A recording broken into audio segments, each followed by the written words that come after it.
ate from the tree by his own will. Allah didn't force him. Allah knew he will eat from the tree, and Allah told the angels, he will. But you're coming down to earth, a place which is inhabitable, full of animals and plants and poisons and shaitan there, and there will be earthquakes and volcanoes, everything. If you didn't eat from the tree, you wouldn't come to earth. But our grandfather did actually eat from the tree. I don't think Hawa tempted him. He was the one who ate from the tree. Yeah, you agree? Sister, agree over there. No, apparently it is that nobody is blamed. Yeah, he ate from the tree. He tried to blame Hawa. I'm trying to get the apple for her as a marriage gift or a mahr. Then Allah said, that's going to happen. There will be earthquakes. أفأمنتم يخسف بكم جانب البر ويرسل عليكم حاصبا ثم لا تجدوا لكم وكيلا. You will be earthquakes. Pray to Allah to save you from these earthquakes. Allah will guide you to buy a house in a place where there's no earthquakes. So it's going to happen. That's the risk living on earth. Take it or leave it. Allah said, what's the ayah? من كان يظن أن لن ينصره الله في الدنيا والآخرة فليمدد بسبب إلى السماء ثم ليقطع فلينظر هل يذهبن قيده ما يغيظ. If you don't like it, hang yourself. That's what Allah is saying in the Quran. Hang yourself, see what happens. If you hang yourself, things will get better. No, this is the way Allah created it. There will be earthquake, and there will be tornadoes from sky. He will drown you by what you disbelieved in Allah or the mess you created, and nobody will rescue you. So there will be. It is going to happen. Ask Allah to save you from that. Do good things, Allah will put you on the saving list. And Allah said, we did actually destroy people before you. Try to be good. You're here temporarily, you're going back to Jannah, so try to make the most out of this 50, 60, 70 years, 100 years you're going to live. And this is the crunch here. Allah said, if we didn't allow wars to happen and fight to happen, the bad people will destroy the earth.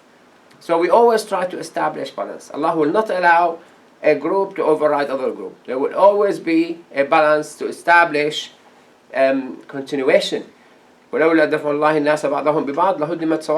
will be all these temples will be destroyed, synagogue will be destroyed, churches will be destroyed, mosques will be destroyed, but there's always people who are stopping each other from exceeding the limits. But the answer to all these, why this evil, moral evil or physical evil happened, it's in Surah Al-Kahf. Allah Azza wa Jal sent Al-Khudr to tell us Allah doesn't do anything wrong. Allah does it because this is the best for the person who received and the person at the end of this. So he gave this example about the ship which Al-Khudr damaged. So he damaged the ship because there is a king who was confiscating every good ship. So Al-Khudr made it defective ship. So the king will not take it. Allah knew in advance what's going to happen. Allah saved these poor people from losing their ship. It sounds awkward to Sayyidina Musa. لَقَدْ جُئْتَ شَيْئًا إِمْرًا. Oh, that's not true. Why you damage a ship? Worse than that, when he killed the boy. وَأَمَّا الْغُلَامُ فَكَانَ أَبَوَاهُ مُؤْمِنَيْن. His parents were believers, but Allah Azza wa Jal found that this guy is going to make their life horrible and hell. I say to my students, try to be good to your parents, because otherwise Allah will do with you as He did with take you away from, you're too bothered to this nice mom and dad. So that's the evil you thought it's evil, it was good. So what you think Allah doesn't create evil. It's probably in your eyes for this time, for whatever, it's evil. But at the end of the story, it is actually good for the best of nearly everybody. I will skip this. I will go to one more item and stop, inshallah. It's a short one, about the Pascal wager. So Pascal wager, probably not show the video. He said that, gamble your way. Why you put your money on there is no hell? Put your money, there is God and paradise. and you actually win. Because Pascal, he said, either there's God, God exists, and if you believe you have eternal life in heaven. If you disbelieve, you have eternal life in hell. If God doesn't exist, you get nothing if you believe, you lose nothing if you disbelieve.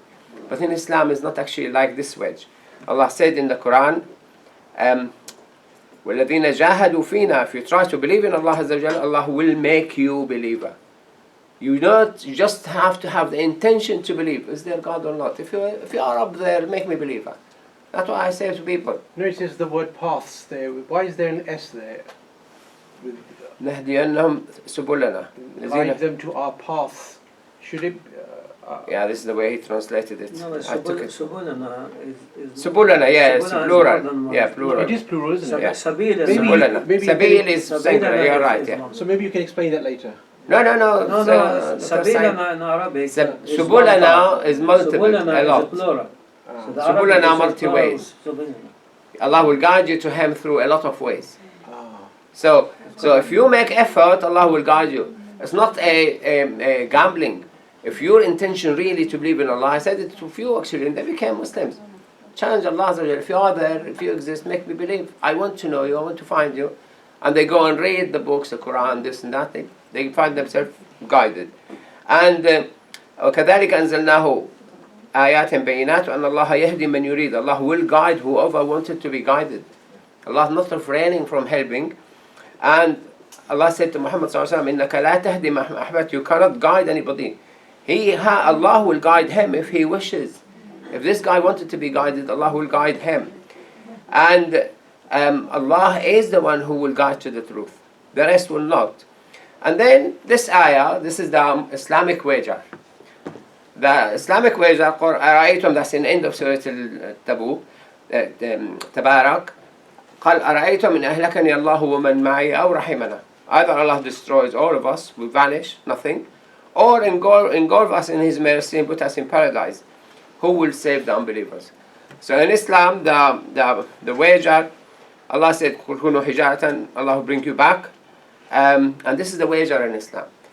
Either you are included in the mercy or you perish. If you believe, included in the mercy, you go to heaven.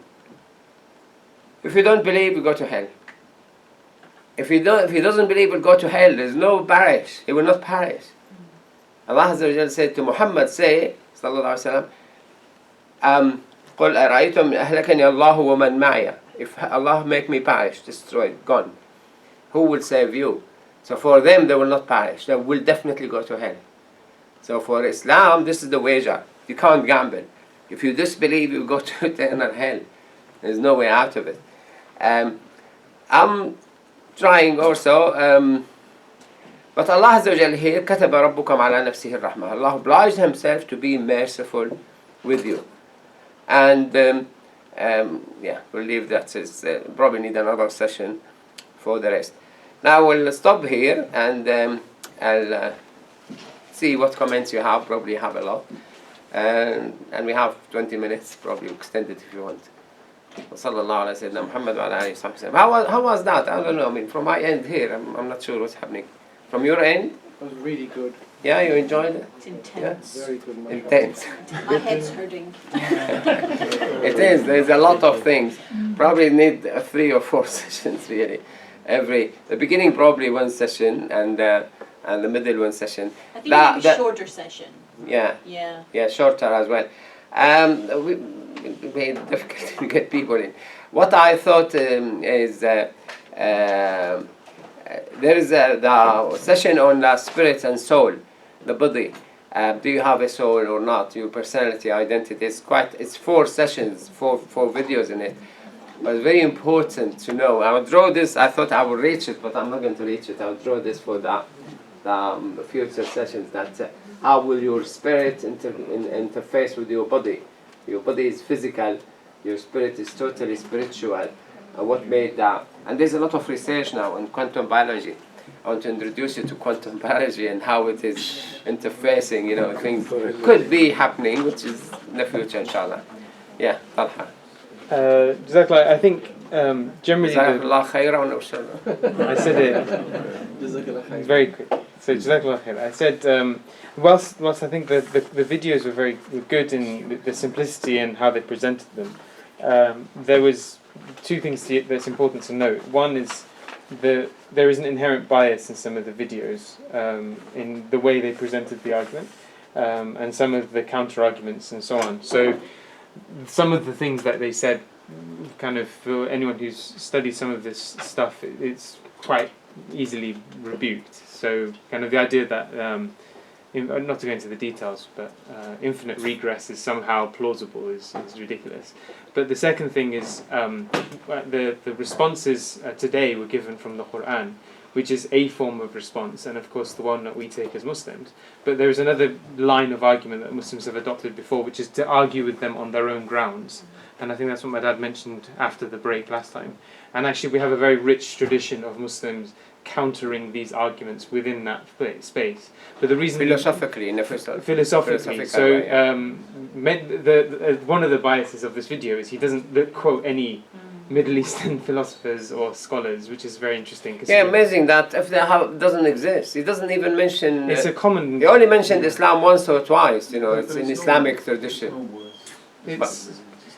But the reason I say that is because the reason we put that forward is because often to negate something you argue with it in its own terms. It's a strong thing. But the flaw behind that is inevitably there is no definitive answer if you take it purely based on our rationale, because our rationale is limited. So there's a benefit and drawback to that. But I do think it's important, inshallah, maybe another time we can explore some of these discussions, because there's actually some of the arguments he was using to refute the arguments of belief in God. So he said one of the ridiculous examples he mentioned was, there might be more than one God. And that's kind of commonly been debunked amongst philosophers themselves.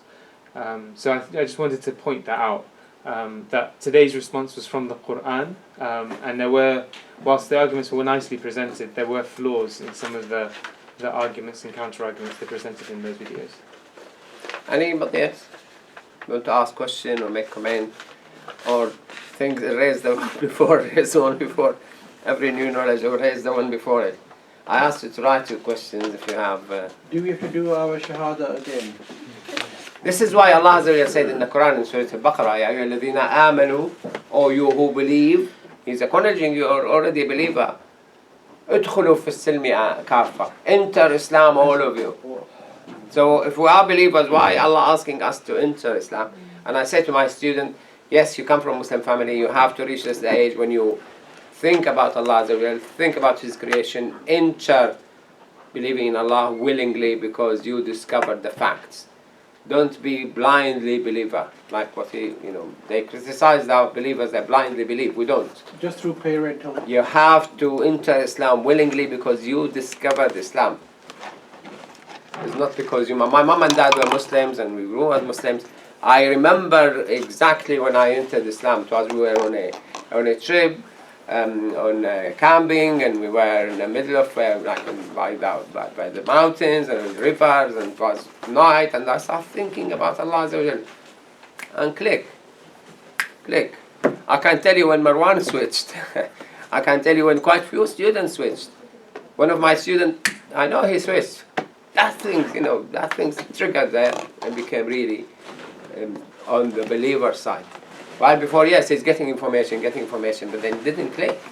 I remember we were talking about that heaven we built with mighty hands and we are enlarging it. He said, Allah enlarging the heaven. Is that true? Because he was reading Big Bang and things. Where is it in the Quran? And I showed him, and then he started writing about it. And he came the next week with do you remember who he is? Can you? Yeah. He came with an article about the creation, about Allah Azza wa Jalla. Alhamdulillah, he's still, a very strong believer, and subhanallah. So this is, you need to enter, yeah. It all boils down to knowledge, isn't it?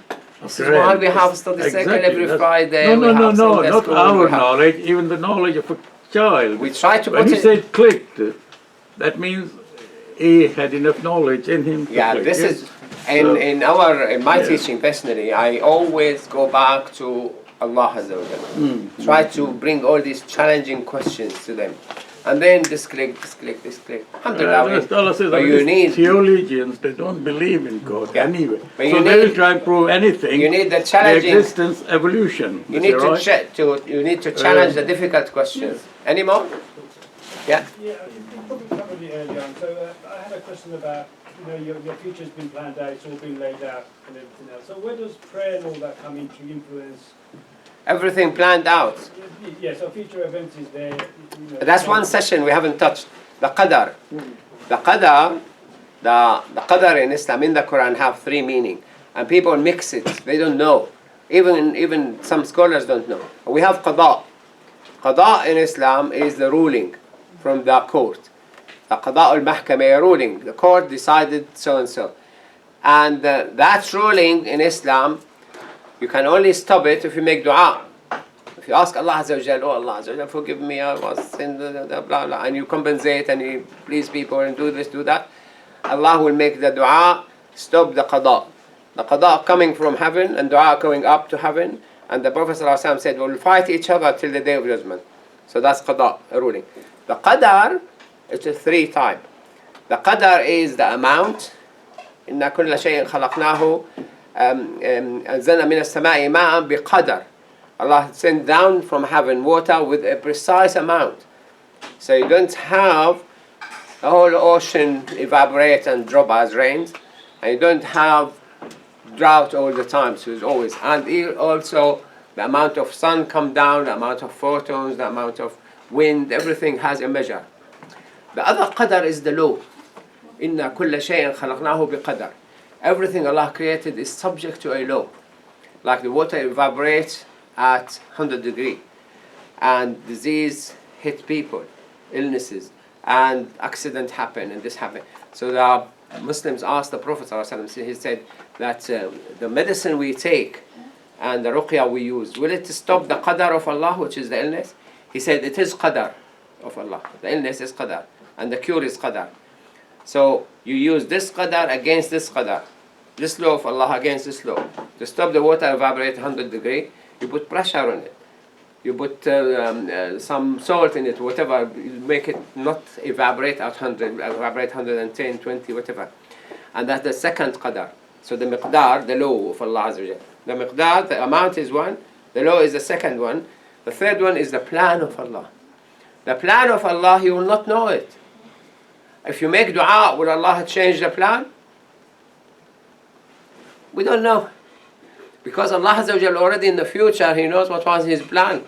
He wrote the plan. Time doesn't apply to Allah. Always you have to think, Allah is not us. It's not like His creation. He is different. What applies to us can't apply to Allah. So Allah said there's nothing similar to Him. لَيْسَ كَمِثْلِهِ شَيْءٍ. So qadar, when it is the plan, it's not known to me. What Allah planned, we don't know. So the hadith said, عبدي أنت تريد وأنا أريد ولا يكون إلا ما أريد فكن لي كما أريد أكن لك كما تريد.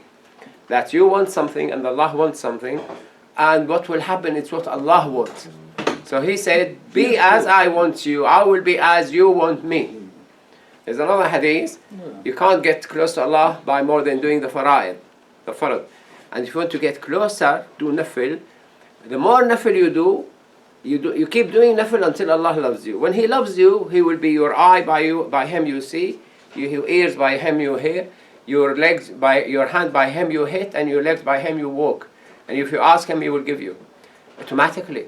Sayyidina Zakaria said, وَلَمْ أَكُمْ بِدُعَائِكَ رَبِّ شَقِيًّا. He praying to Allah, and he said, you never let me down.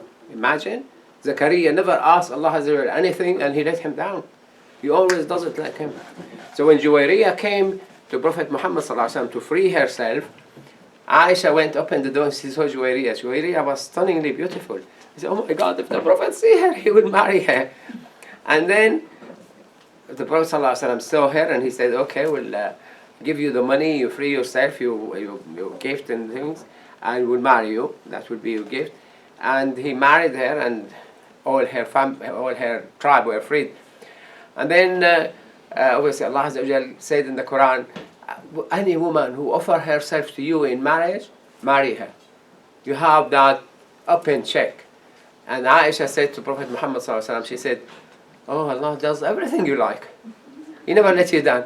He said, be with Allah as I am with Allah. He will be with you and He is with me. So how would you change the plan of Allah to suit you? You'll be with Allah as He wants you. You will be part of His plan. That He will use you to do things and you're happy. Yeah? Any more? Is there anything which is eternal, which won't change despite the prayers?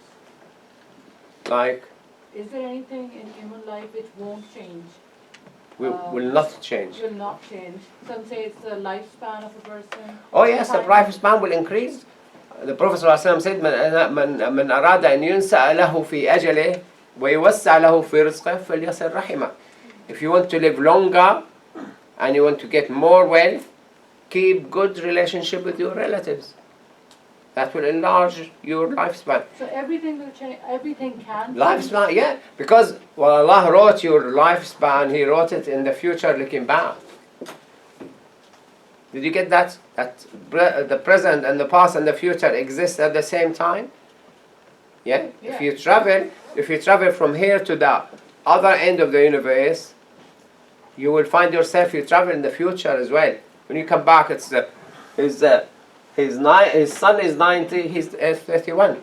If you travel away from the earth, if you travel towards us, you will arrive in the past. Doesn't that mean? Because dilation.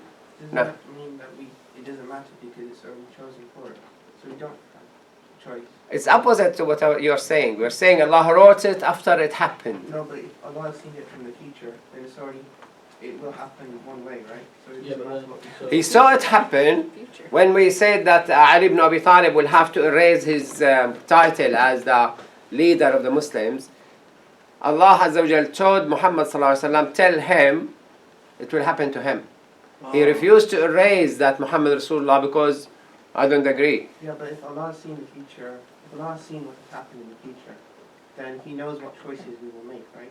But So think it about doesn't matter what choices if somebody writes your your biography of what you have done, does that mean that they have told you what to do? No, but It doesn't. But they will know what. No, they know what you have done, but they didn't make you do it. What you will have difficult in your mind, what you will have, all of us have in our mind, how Allah Azza wa Jalla is already in the future, saw what happened.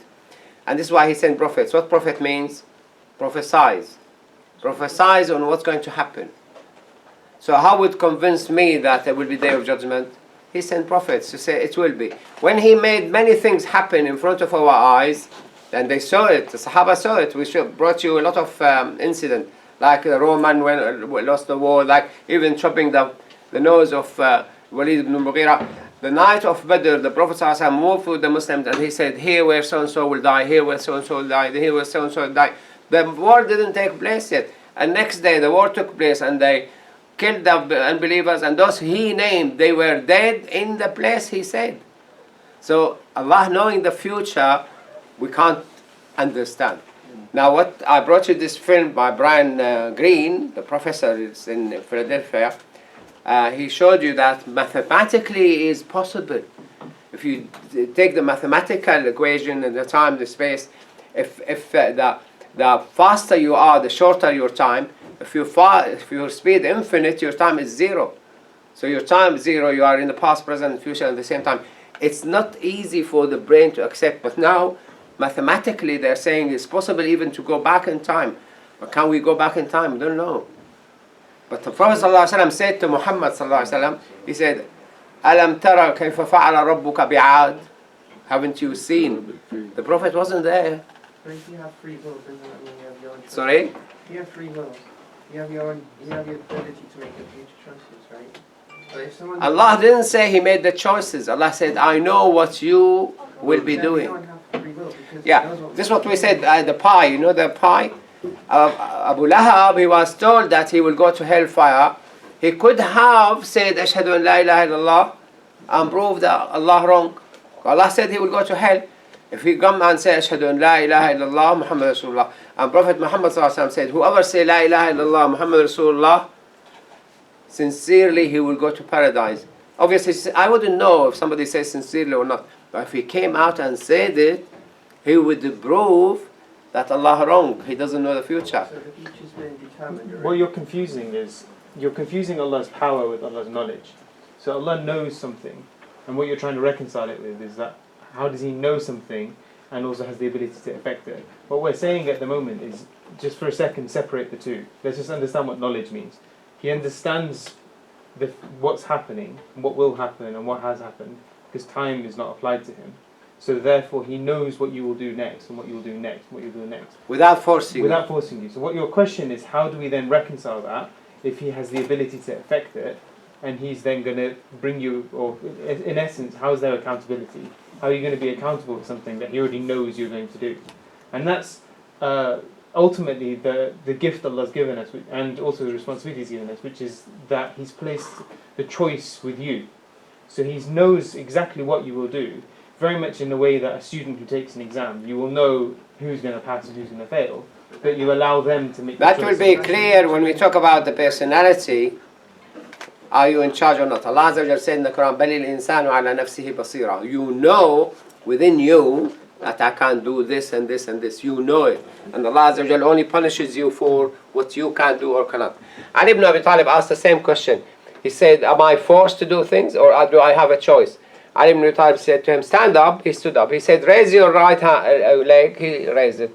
He said, without putting it on the floor, raise the left. He said, I can't. He said, you are in between two cases. You are in between two. Those things you can do, you have the whole freedom to do it. Those you cannot do, you can't do. Allah took the freedom from you. And Allah Azza wa Jalla will punish you if you have the choices. So if you go home and you have rice or potato to eat and you made the choice, it's your choice. If you go home, there's only rice. You didn't have a choice. There's nothing else. Yeah. So whatever you have the choice of 2, 3, 4, Allah will Azza wa Jalla, you are accountable to your choice. What you chose. Somebody could choose to go and break into a bank, and somebody chose to go and build a mosque. So he had the choices. He chose to break into a bank, he will be accountable for this and punished. The one who chose to build a mosque will be rewarded for it. If you don't have that choice, there's no punishment. Because Allah didn't give you the choice, He took it away from you. Like you are born from so-and-so family, you were born in Syria, I was born in Damascus. I went to go and attend my niece's wedding. When they saw I was born in Damascus, they said, no, you have to come to the embassy in London, be interviewed, and then we'll give you the visa. It's not my choice to be born in Damascus. Yeah? It's not my fault. I didn't have that choice, but I have a choice to stay in Britain or go and live in Scotland or go and live in France or whatever, so far before Brexit. But then, and that's but knowing Allah, knowing the future without forcing it is difficult for us. Allah sent the prophets to tell us, show us that they prophesied, like Isa said, وَمِبَشِّرًا بِرَسُولٍ يَأْتِي مِنْ بَعْدِي اسْمُهُ أَحْمَدٍ. I'm telling you that there will be after me a messenger called Ahmad. 570 years later he was born. 610 years later he became messenger. And many of them, Christian and Jew, became Muslims because it's written in their book. Abdullah ibn Salam, a Jew, he came to the Prophet, he said, it is in the book, it's so clear. I know you are the messenger more than I know my own children. But he said to him, if I become Muslim, the Jew will say I'm bad. So before I announce I'm a Muslim, call the Jew, ask them about me. So Prophet called the Jew, and Abdullah Salam hid behind the curtain. And the Prophet asked him, he said, what do you think of Abdullah ibn Salam? They said, oh, he's the best scholar with us. He knows it all. He knows what he's talking about. He knows the whole Bible, end to end, the whole Torah. Then Abdullah ibn Salam came, Assalamu alaikum, Rasulullah. I bear witness, you are the messenger of Allah. La ilaha illallah, Muhammad Rasulullah. They said, no, he's the bad one. He's the worst one. He said, you see, I told you the Jew would be manipulating, you know. So he knew. Allah Azza wa Jalla said after 600. In the book with Brian Green, he had the picture of the bread, and he said the future exists. Like, Brian Green, yeah, saying that the past, present, and future exist at the same time. so it's been determined what will happen in the future. So do you have a choice then, because it's already set in stone? No, you only have, Allah will punish you for what, if you have choices. You know you have choices, Allah will bring you into account for the choices. Why you chose this and not this. Whether you do it or not, somebody might decide to go to break into a bank. And he will go On the way, say, no, it's haram, I don't want to break into the bank. They go back home. Allah will reward him for choosing not to go and break.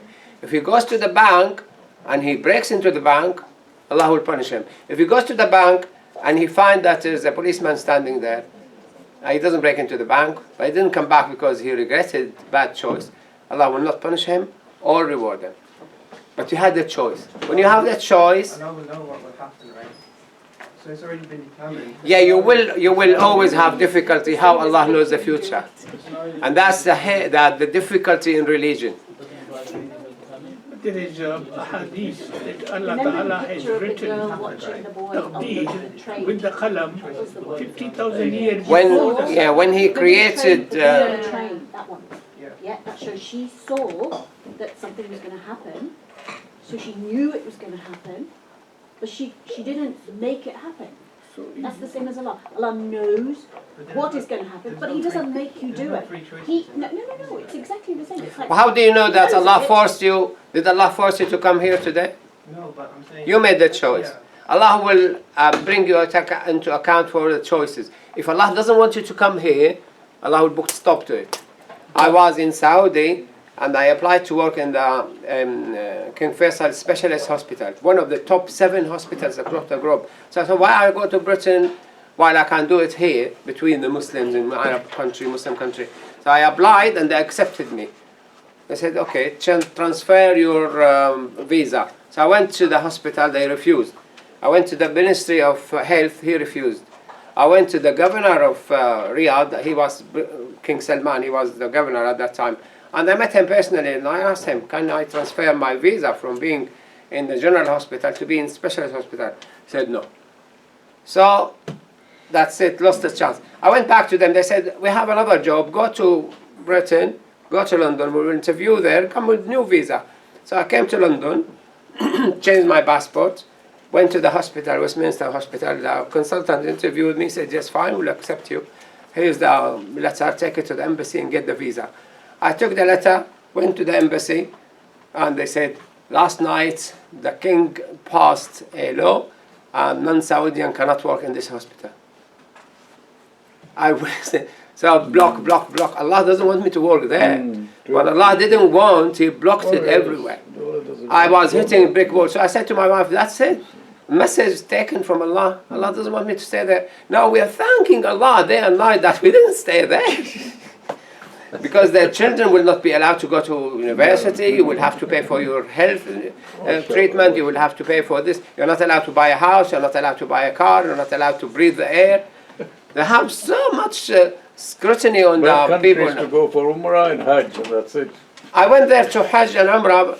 Another one, Hajj and Umrah. I did Hajj and Umrah with my Umrah with my uncle. I did Hajj and Umrah with my wife, with my mother. I did Umrah with my wife. I did a lot of Umrahs and Hajj. We came here, and my wife wants to go to Hajj. I did Hajj. I don't want to do Hajj. Talha will take you, Marwan will take you over. No, I want to go to Hajj now. In 2005, I was on the computer. I went to Expedia and booked to Hajj. And then I said, I booked to Hajj. Like, if Allah forced me to book to Hajj, I didn't want. I know these horrible people there take time and effort and this and that. And they've already done the farad. I don't need to do it. It's subhanAllah, like if Allah Azza wa Jal with a gun, like, book Hajj. Allah wanted her to go to Hajj. She was probably making dua to Allah. Accepted her dua. And I didn't make dua. I didn't want Hajj. I didn't want to Hajj. Now, when I went to the airport, the visa was, we have to change the plane in Riyadh. So British Airways said, no, we can't take you to change the plane in Riyadh. They said, why? I said, no, we will be paid fine, £10,000. We are not allowed to take transit. What time we do? They said, no, we have to take you directly to Jeddah or Medina. When the next flight, they said on Sunday. I came back home, we were upset and happy that, we missed it. We got 5 days to go to Medina, we missed it. So on the way back, then I started feeling I really want to go to Hajj. When I came back, I thought, a dua then wasn't valid then. No, we're not going there. So when they booked us on Sunday, they said, okay, the dua is valid. We went back to the airport on Sunday. We came to the British Airways, they said, last day was the last day we're allowed to take Hajj to Medina and Jeddah. We can't take you. The same fine. We can't go. Then her dua was invalid. Then my dua, I didn't make dua, but it was invalid, it wasn't. Then she said, no, I want to go. And she went, argued with them. They said, go to the, somebody mentioned by chance actually, somebody from America. He said, I heard the Saudi Airlines still taking Hajjaj to Medina, to Jeddah on Sundays. So we went to the Saudi Airline, they were closed. And my wife sat by the door. So if they want to open the door, they have to wake her up even if she's asleep. She sat by the door. The Saudi came. They opened it and said, will you take us? I said, yes, we'll take you. But you have to buy a ticket from us. I said, okay, we'll buy a ticket from you. How much? They said, whatever. But the problem is they will take us, it was 14 of January or 16. We'll not come back till 14 of February, but I have to come back here 24 of January because it goes both. No, we can't bring you back until 14th of February. Then, her dua wasn't accepted. So we went back to the British Airways. They said, don't worry, you go with them, we'll bring you back.